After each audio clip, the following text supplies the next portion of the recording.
গাজা ছেড়ে কোথাও যাবে না ফিলিস্তিনিরা, সেটা যে কোনো পরিস্থিতিতেই। এবার নয়া মার্কিন প্রেসিডেন্ট ডোনাল্ড ট্রাম্পকে একথা সাফ জানিয়ে দিল ফিলিস্তিন আর গাজা ইস্যুতে বৈঠক ও কড়া বার্তার মধ্যে সীমাবদ্ধ থাকা আরব দেশগুলোর নেতারা। শনিবার কায়রোতে এক বৈঠকে বসেছিলেন মিশর, জর্ডান, সৌদি আরব ও কাতারের পররাষ্ট্রমন্ত্রীরা। সাথে ছিলেন ফিলিস্তিনি কর্তৃপক্ষ ও আরব লীগের কর্মকর্তারা। বৈঠক শেষে তারা জানান যে কোনো পরিস্থিতিতেই গাজা ভূখণ্ড ছেড়ে যাবে না ফিলিস্তিনিরা। মধ্যপ্রাচ্যে শান্তি প্রতিষ্ঠার জন্য তারা স্বাধীন ফিলিস্তিন রাষ্ট্র গঠনের উপরও জোর দেন।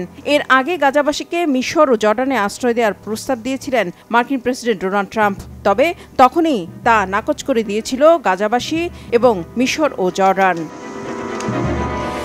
এমন পরিস্থিতিতে স্থায়ী যুদ্ধবিরতির জন্য ডোনাল্ড ট্রাম্পের নতুন প্রশাসনের সাথে আলোচনা চায় ফিলিস্তিনের স্বাধীনতাকামী সংগঠন হামাস। মধ্যপ্রাচ্যে শান্তি ও সব পক্ষের স্বার্থের জন্য এই আলোচনা দরকার বলে মনে করছে তারা। ফিলিস্তিনের স্বাধীনতাকামী সংগঠনটি বলছে, ট্রাম্প যদি সত্যি ওই অঞ্চলে স্থিতিশীলতা ও নিরাপত্তা চান তাহলে ইসরায়েলকে অবশ্যই থামাতে হবে। যুদ্ধবিরতি কার্যকরের জন্য ট্রাম্পের প্রশংসাও করেছে তারা। তবে ইসরায়েলের ঘনিষ্ঠ বন্ধুকে পুরোপুরি বিশ্বাস করতে নারাজ হামাস। এমন পরিস্থিতিতে যুক্তরাষ্ট্র ট্রাম্প হামাসের সাথে আলোচনায় বসবে কিনা তা এখনও জানা যায়নি। বিশ্লেষকরা বলছেন, হামাসকে পুরোপুরি নিশ্চিহ্ন করতে গিয়ে আদতে ব্যর্থ হয়েছে ইসরায়েল। সেক্ষেত্রে ফিলিস্তিনের এই স্বাধীনতাকামী সংগঠনটির রাজনৈতিক বাস্তবতা অস্বীকার করতে পারবে না ট্রাম্প প্রশাসন।